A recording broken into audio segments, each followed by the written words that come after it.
James Gunn, again, is doing a lot of interviews, obviously, because Superman is in theaters and he's doing his press runs. He's having a lot of sit downs, a lot of interviews. He did a recent interview where he was talking about how he spoke with Ryan Coogler. He didn't go into the details of what he spoke to Ryan Coogler on the phone about, but he was talking about, I guess they had spoken about the premiere of Black Panther, and he was talking about the experience and how he remembered the experience and things like that. But before talking about that, there was obviously a reason for Gunn to call Coogler. Maybe it was the reason that Nolan talked with Coogler. It's like, hey, I'm going to be shooting a film in this type of format. I need to know how to use it, blah, blah, blah. However, that is not what online speculation is. Online speculation is leading to, did Gunn reach out to Coogler to helm a DC film, to direct a DC film and possibly, it being a Black character?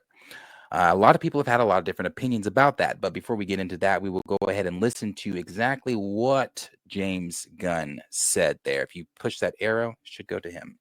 The other day, and I was like, we were talking about how great the Black Panther premiere was. And I was like, yeah, I said, and I was with all his friends who weren't there at the time.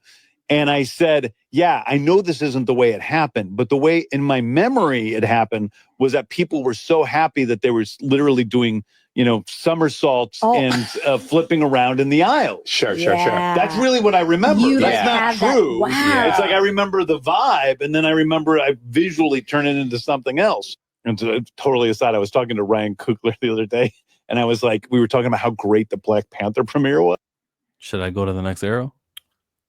Yeah, what is the next arrow? I think it's just the tweet. Yeah. That James Gunn, reached out. So, however, a lot of people are thinking that could possibly be, again, for the conversation that took place before talking about the Black Panther premiere and how James Gunn remembered it.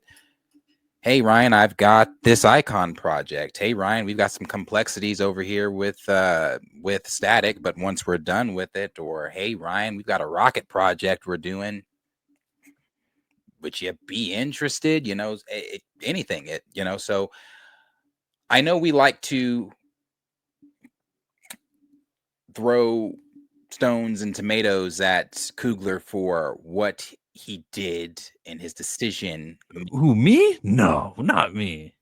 His decision making with the Black Panther franchise, and I stand on that, and I will continue to stand on that. However, that does not make me dislike this man, because I remember saying at the very beginning, when we didn't really know what Sinners was, when the rumors came out that he was doing the vampire film, and the rumors swirled around that it was going to involve the KKK, which it did, but not in the way that the rumors were saying that it was.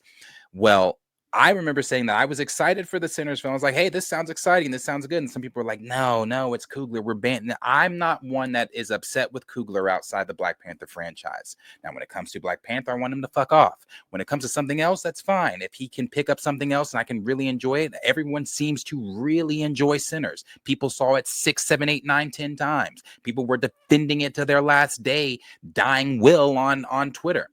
People were telling me that I didn't really experience it the way I should have experienced it because I didn't enjoy it as much as everybody else. So people really like Ryan Coogler. People are going to show up for Ryan Coogler. Ryan Coogler has a name. He has not just done Black Panther. He's done Fruitvale Station. He's done all the Creed films. He's working on, or he just did Sinners. He's working on Black Panther 3, X-Files. X-Files. People outside of the recast nation really do seem to still like and have some type of fondness for him in the Black Panther franchise. However, in the DC world, he could probably really pop off with something if given the right character, the right story. I don't dislike Ryan as a director. I think he's a great director. He's a very good director. He's making a name for himself. Like we mentioned earlier, you mentioned having Christopher Nolan call you and ask you for advice, having conversations with Nolan. I mean, these are two that let you know that he's in a different conversation than he once was. So Ryan Coogler is a good director. I just want him away from the Black Panther franchise. So maybe in this he could be great. I want to read some of these comments because they asked, what would he direct? So someone says Martian Manhunter. Someone says I'm going with option E. Say that again. I wouldn't dislike that either because we're all in agreement. John is, I mean, he's a Martian, but he is Black, correct? I mean, he takes on when he takes on the persona of whoever he is. When he's John, not John, but when he's John, he's a Black man. Right? Am I wrong? I'm Is he? yeah, and it's complicated, but like I don't want black representation to be the Martian or the guy who transforms his face. Oh, I Part agree of with that. part of the reason for the representation is to normalize someone's appearance whose skin is dark. So part of it is to be on screen with your normal skin for a majority of the movie. And if he's green for half of it, like that's a problem. Princess Tiana was green for half of her movie, and that was a problem with me. So I wouldn't do Martian Manhunter. I also would hate for a black actor to satisfy that and the studio to go, see, we have a black superhero. All right. No, you weren't going to do that many. You were going to keep it to 11%. I know that. We know that's your policy, WB. So for it to be wasted on an alien, it's just that's why I'm not rooting for it. But what you said is true. Comic book wise, TV show wise, he has changed himself to depict himself as a black man. I just don't want it. And I agree with the representation aspect. Now, this drew my attention away because this is I don't know how much everybody knows. Again, this was not something Ryan Coogler was told to do. Ryan Coogler was Disney nor Marvel set Ryan Coogler down at a table and told him, "Hey, for Black Panther 2, you have to kill T'Challa morbidly the way that your friend died." No, Kevin Feige and Marvel went to Coogler and Nate Moore and told them both, it's your decision to do with this character moving forward what you want to do with this character. Our hands are off. So within seconds or minutes or whatever it was that Nate Moore said, they decided we are not going to recast this character. This is not some falsified information. I'm not pulling this out of my ass right the air. These are on record conversations that you can pull up online. Here it is. T'Challa is, you will not see T'Challa in the MCU 616 universe. We couldn't do it. I mean, I will say when Chad passed, it was a real conversation we had with Coogler about what do we do, and it was a fast conversation. It wasn't weeks; it was minutes of we have to figure out how to move this franchise on without that character. Right. Not weeks. It was minutes that they decided we have to find a way to move on with this franchise without the franchise's main character. This was not a Marvel decision. This was not a Disney decision. This was a Ryan Coogler and Nate Moore decision. So again, when I speak about Ryan Coogler, when it comes to the Black Panther franchise, as I said earlier, with disrespect, he can fuck off. But when it comes to anything else that he wants to get his hands on, if it's in this new universe of DC, sure. Some more comments from this Instagram saying Martian Manhunter, wherever Ryan goes, Michael goes, probably. Unequivocally static. Matter of fact, give him the whole Milestone catalog. I'd like that. But again, it's not DC. Milestone is a separate company. That's true. Why would he need to leave and not get money from both? Because it's a time-consuming 2-year process. One, why are you suggesting black characters? We need a Nightwing movie.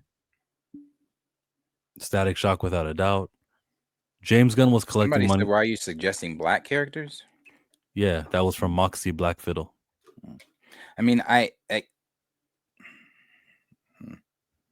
agree. He doesn't necessarily have to do a black character, but I mean, I guess we would want him to do a black character for, the sake of having someone skin folk doing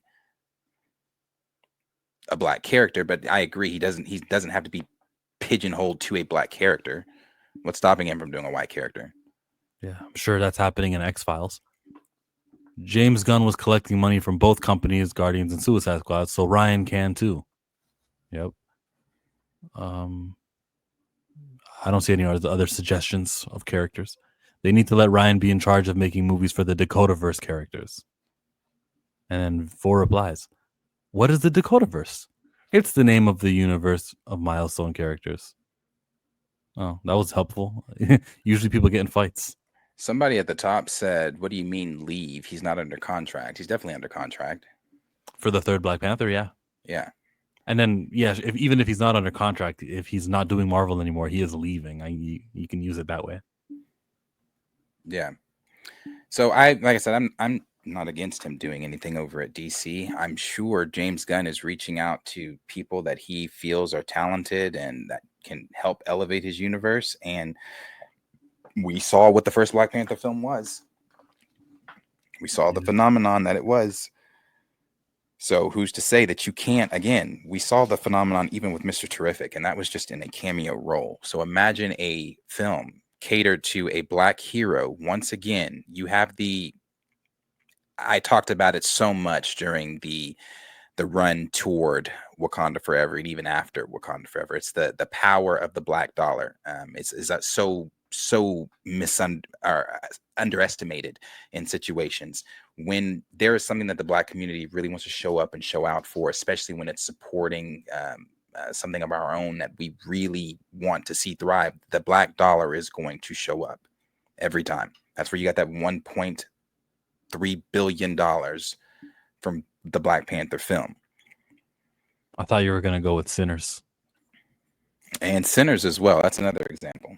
365. That is You know what's another crazy example. about Sinners is that the drop off from Sunday to Monday, Sunday to Monday was minus 36%. But if I show you the weekend drop off, they made 48 million the first weekend, and then they made 45 million on the second weekend. They only dropped minus 4%. I don't think Superman is going to have that luck. If I go to Superman's numbers, their Sunday to Monday drop, it was a 58% drop, man. They went from 31 million to 12 million. And this is domestic numbers. Mm. It's so unfortunate that, like, we're 4 days in.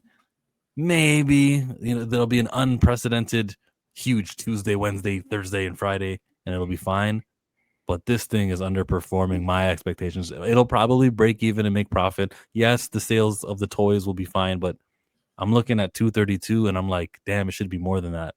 Jurassic was at 300 at this time. Yeah, but we knew what them dinosaurs were going to do.